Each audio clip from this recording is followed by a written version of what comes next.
j'espère que vous allez bien. On se retrouve sur une vidéo derniers achats. J'ai plusieurs choses à vous présenter. Alors j'ai fait les soldes aujourd'hui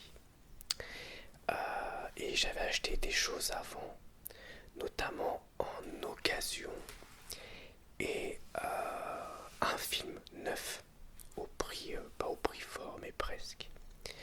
Mais déjà, je me suis offert cette magnifique tasse en solde pour 3 euros. 3 euros. The Lord of the Rings, le Seigneur des Anneaux. Elle est magnifique. Donc elle est noire et or, avec toute la communauté de l'anneau qui est représentée. On a évidemment le logo du film. On a l'anneau unique en noir et gris. Et on a ici le fameux texte en anglais que je vais vous lire. One ring to rule them all. One ring to find them. One ring to bring them all. And in the darkness bind them. Et ici, on a de l'elfique à l'intérieur. Très très très joli. Je me suis fait pour l'occasion un grand café. Un grand café. J'ai l'impression qu'il sent encore meilleur dans cette tasse. Et je vais vous présenter mes derniers achats. Donc il y a 2 achats en solde. J'ai essayé de pas trop craquer sur les soldes. J'ai pris des choses qui m'intéressaient beaucoup. Et des Blu-ray et un Blu-ray 4K. Alors, déjà je vais boire un peu de mon café. Qui est très chaud. Très chaud. Donc on commence avec le seul jeu vidéo. C'est un jeu PlayStation 5 que j'ai eu à Cultura pour 20 euros au lieu de 40. Il est à moins 50 dans un bac moins 50. C'est un Metroidvania qui s'appelle Fist Forge in Shadow Torch, avec un lapin, avec un point mécanique. Et le jeu me fait de l'œil depuis un bout de temps parce que c'est un jeu indépendant qui a eu de bonnes notes, de bons retours. C'est une édition physique qui comprend un steelbook, des lithographies, des stickers, je m'en fiche un peu mais c'est toujours un truc en plus, et la BO mais malheureusement digitale. Donc je vais l'ouvrir pour découvrir l'édition avec vous. Faut juste que je trouve où est l'ouverture. Il y a du bruit dedans, j'espère que c'est pas les disques mais que c'est plutôt les goodies. J'espère, on va voir ça. Déjà galère pour enlever le blister. On va essayer de faire ça doucement. Ok, ça va.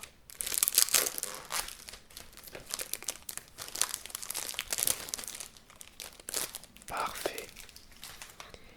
Donc voilà comment ça se présente. On a un fourreau pour aller au milieu de la collection. On a le steelbook qui est magnifique. Il est vraiment très beau.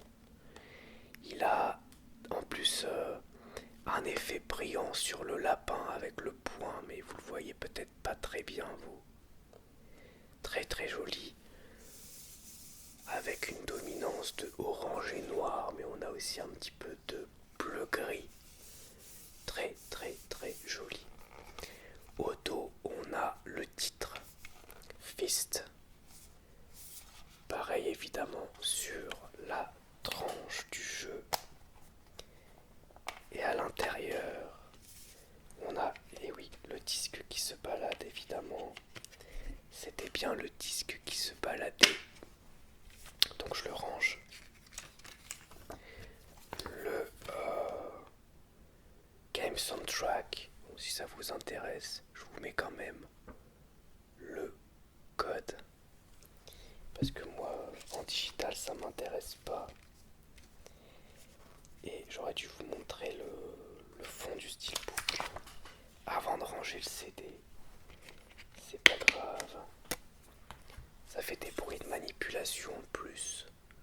Voilà l'intérieur. Vraiment, le steelbook est très joli, je trouve. Du très bon travail. Parfait, on va ranger ça. Et il y a les petits goodies. Les petits goodies. Qui sont... Attendez, je range ça. Voilà. Qui sont ici. Donc on a les petits stickers. Je pourrais les mettre dans la boîte d'ailleurs. Est-ce que ça passe? C'est un petit peu... Ça fait pile la taille du steelbook, donc je serai obligé de les plier. Mais ils sont jolis. Ils sont jolis, mais j'aurais préféré peut-être autre chose. Mais pourquoi pas. Et les 3 lithographies, donc au dos c'est blanc. Et ça représente des décors du jeu. Ça semble être un univers cyberpunk. Très joli, regardez-moi ça. Donc voilà un. Le deuxième, on voit notre héros en petit ici. Et le troisième, je pense que là c'est aussi notre héros. Est-ce qu'on le voit sur le premier? Je suis pas sûr. Oui, si on le voit. Il était caché en petit ici. Voilà donc pour le jeu Fist en édition limitée. Pour 20 € un Metroidvania qui a l'air vraiment sympa. Donc j'ai hâte de le découvrir.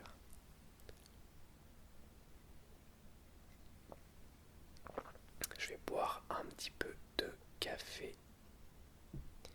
Et je vais vous montrer mon deuxième et dernier achat en solde. Enfin troisième avec la tasse. Tasse que j'ai payé 3 € à Carrefour, je sais pas si je l'ai dit. Et Fist 20 € à Cultura au lieu de 40. Et ici c'est un achat fait à Carrefour. Old School Rap Français, une double compilation vinyle. Très très très content d'être tombé dessus pour 10 €. Donc on a deux vinyles à l'intérieur. Je vais vous dire un peu les titres. On a La Brigade avec Lunatique, 16 rimes. Passy, Les Flammes du Mal. Ideal G avec 113 et Intouchable. La voix que j'ai donnée à ma vie. All Kainery, L'Engrenage. Bustaflex, Imposteur. X-Men, Retour aux Pyramides. Gang du Lyonnais avec Kesto, Komaro, C et Si. Hip Hop Philosophie.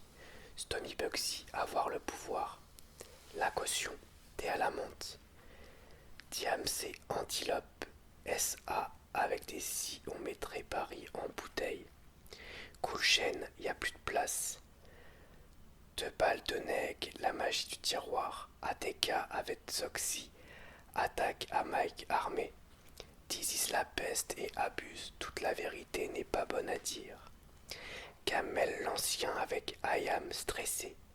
Shuriken Scurvy, Daddy Lord, Zia Kenaton Spawn, Macadam Tony Montana et Leila Rami 6 minutes.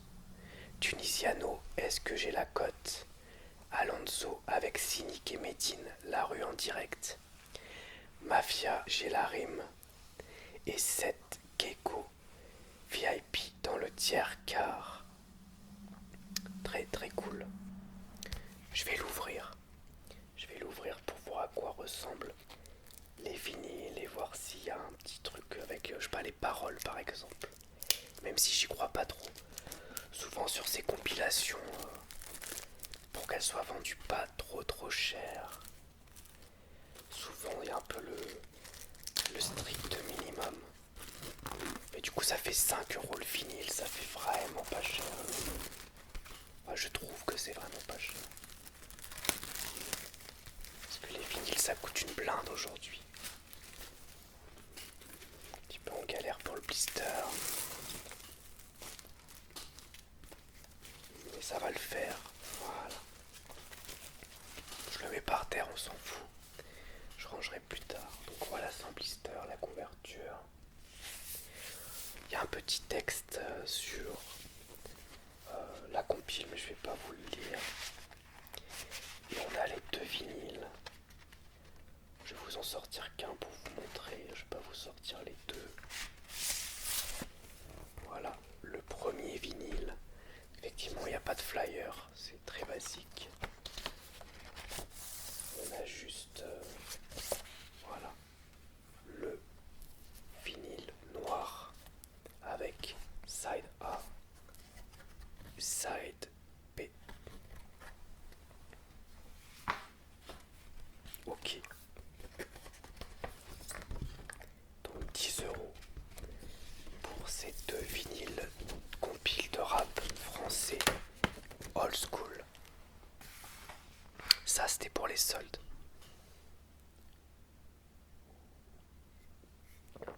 Maintenant, on va passer au Blu-ray. On commence avec le Blu-ray 4K de Blue Beetle que j'ai eu pour 30 € avec Amazon. Il se présente comme ceci, le personnage de Blue Beetle avec son casque et de l'autre côté sans son casque. Alors dommage, ici on voit ses yeux, ici ils sont coupés. Pourquoi pas, mais ok. Et du coup, le steelbook est très joli. Je trouve que le steelbook est très sympa. Il est très coloré. Après, il est glossy, donc il est brillant, mais de partout. Mais il rend bien, je trouve qu'il rend bien. Le choix des couleurs et tout, c'est top. Je vais vous montrer l'intérieur. Donc le film en lui-même, j'en avais fait la review. J'avais passé un bon moment. Mais, cela dit,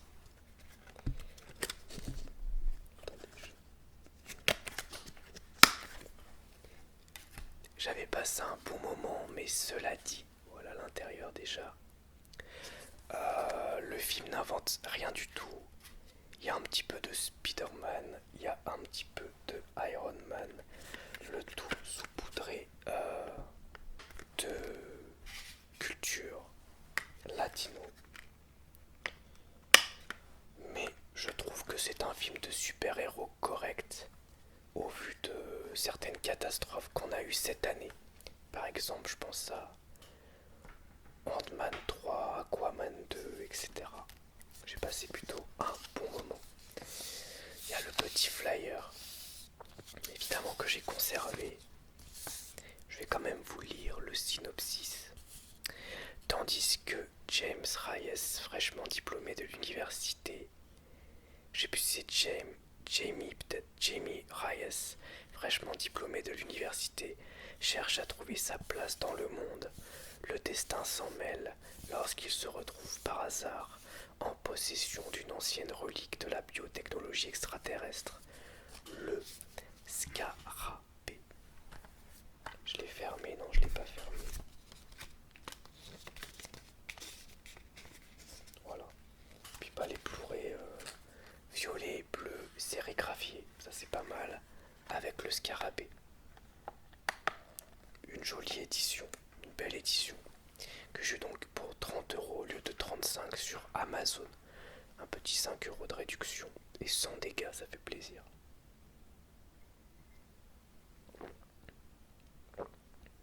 Ensuite, donc là, que des Blu-ray d'occasion.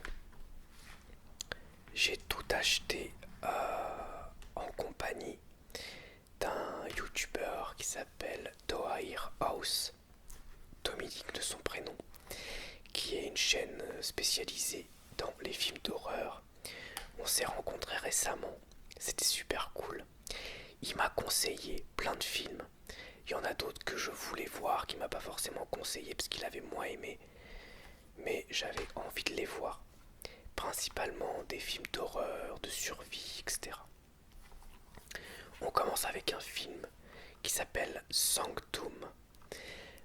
Donc tout ça c'est de l'occasion, alors j'ai plus les prix. Ça doit être de 3, 4, 5 euros, ça dépend des films. Il y en a où il y a encore l'étiquette, il y en a où j'ai enlevé. Donc Sanctum, c'est vraiment très très très sympa. Très très bon film de survival. Où en fait on a un groupe de spéléologues qui est enfermé dans une grotte. Et il y a l'eau qui monte et ils doivent survivre. Et c'est assez anxiogène, il y a des morts, il se passe plein de trucs. C'est très très bien réalisé, vraiment très très sympa. Ensuite on a 100 Feet. Je crois que le titre français c'est périmètre de sécurité. Là je crois que c'est la version, je sais pas, belge, mais bon, on s'en fiche, il y a la VF en tout cas. C'est un film d'horreur. Tout le reste je crois que c'est des films d'horreur. Où on a une femme qui est jouée par... comment elle s'appelle l'actrice déjà? J'arrive pas à lire.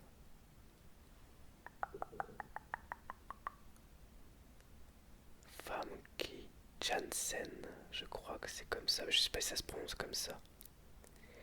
Ouais. Actrice qui a joué notamment dans X-Men, qui joue Phoenix. Jeanne Grey, voilà. Et donc c'est une femme qui est libérée de prison. Elle a un bracelet électronique et elle est libérée de prison après avoir tué son mari. Sauf que la maison où elle retourne, c'est leur maison. Et elle est hantée par son mari, justement, qu'elle a tué. Et il se passe plein de trucs. Et j'ai vraiment passé un très bon moment. Le fantôme est assez old school, alors on le voit pas, là j'aurais bien aimé vous le montrer.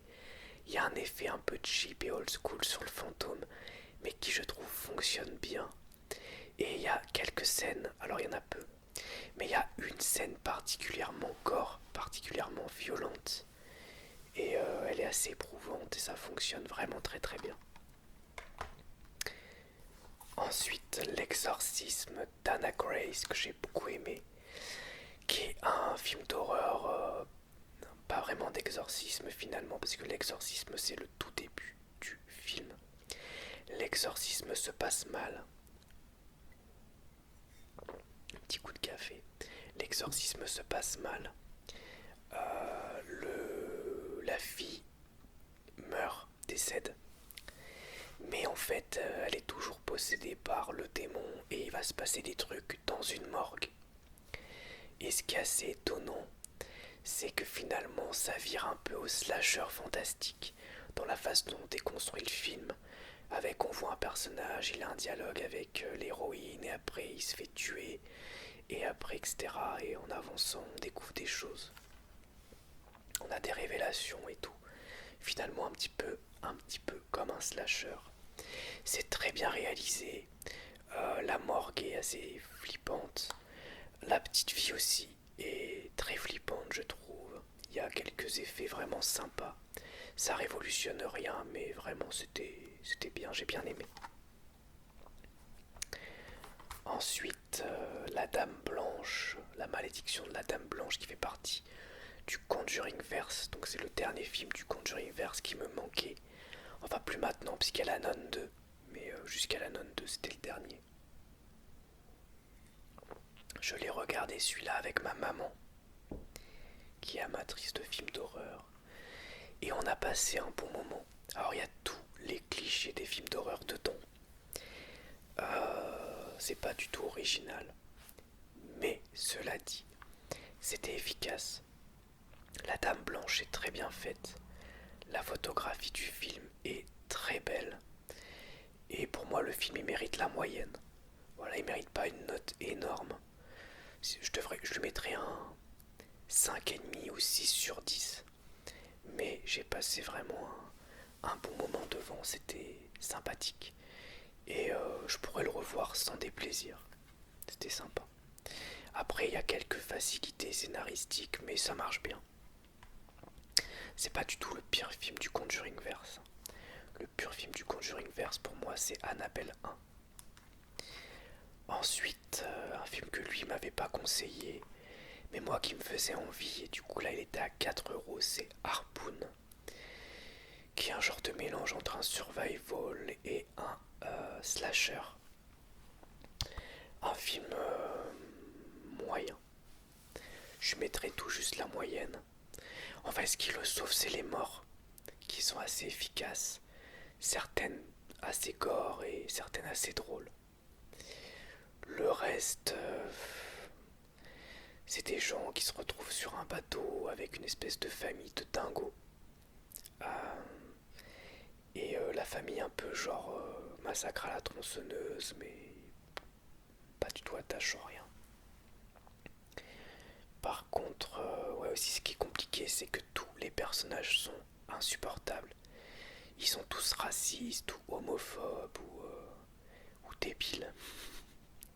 Bon, cela dit, quand ils meurent, ça fait plaisir. Mais voilà. Il y a les deux personnages qui sortent un petit peu du lot. Mais je vais le garder. Parce que j'ai pas passé un mauvais moment, quoi. Je lui mets un 5/10. Ensuite,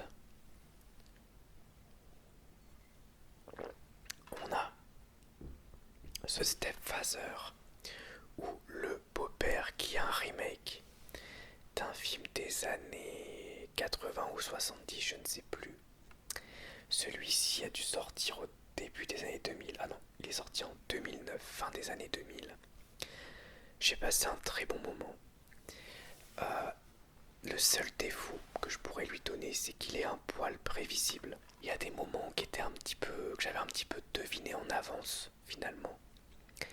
Mais c'était quand même très très sympa. En plus, donc dans le film, je l'ai pas reconnu tout de suite, parce que très jeune, on a Amber Heard et on a aussi comment il s'appelle,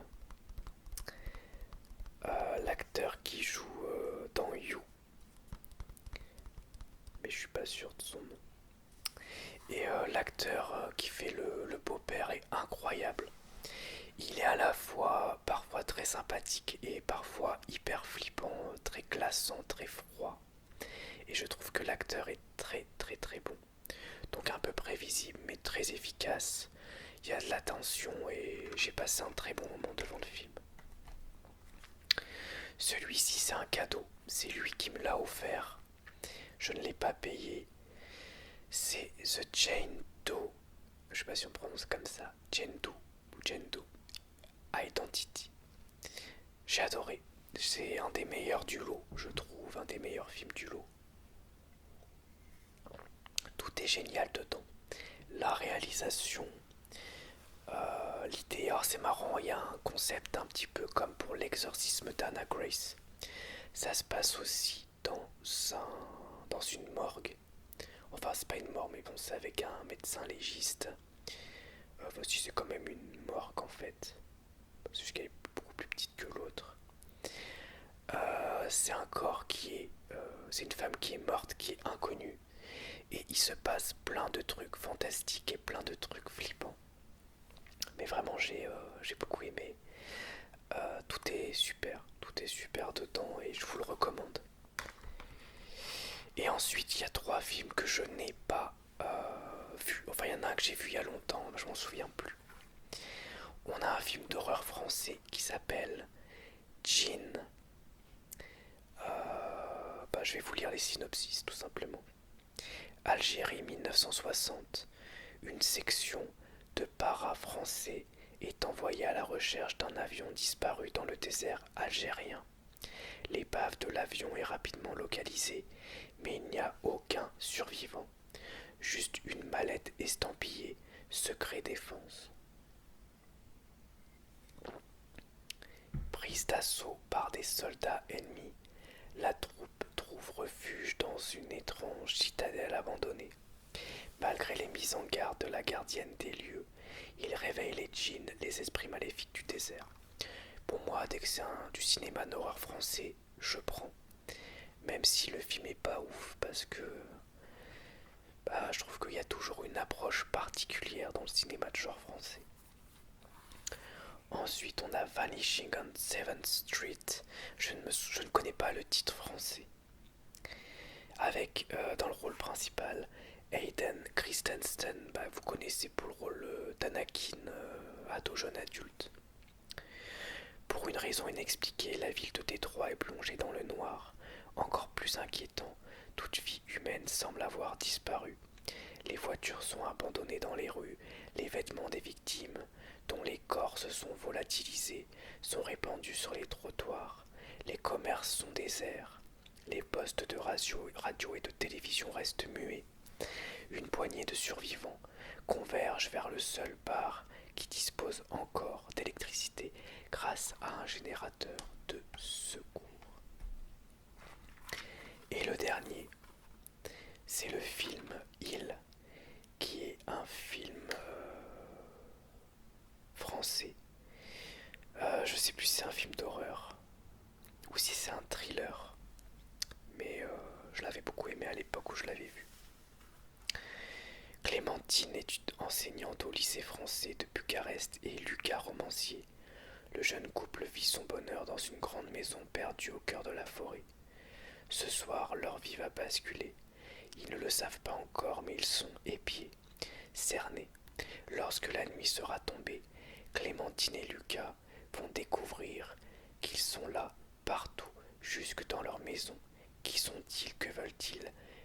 Les réponses sont au bout de leur peur. Donc c'est bien un film d'horreur. Ce qui m'étonne, c'est que c'est tout public. Mais ça peut être aussi une erreur d'étiquetage. Ou c'est jusqu'à zéro, truc gore. Mais le film était bien noté. Voilà donc pour cette vidéo. Derniers achats. Je vais finir mon petit café avec vous et vous dire au revoir. J'aime bien le bruit de la tasse. En tout cas, merci pour l'accueil de mes vidéos de début d'année. Vous faites un super accueil, plein de commentaires et tout, c'est super gentil. Merci beaucoup, merci beaucoup. Cette tasse est magnifique. Très très très belle, je vous la remontre en entier. Franchement, bon ça brille un peu. Mais vraiment, elle est magnifique, en plus elle est grande. Trop belle, 3 €, ça valait trop le coup.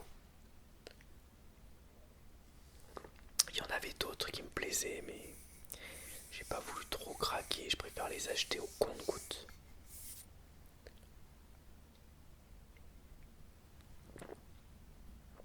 Parfait. Voilà donc pour cette vidéo derniers achats. J'espère en tout cas que ça vous aura plu. Et je vous dis à bientôt pour une nouvelle vidéo ASMR. Au revoir. Merci à tous. À bientôt.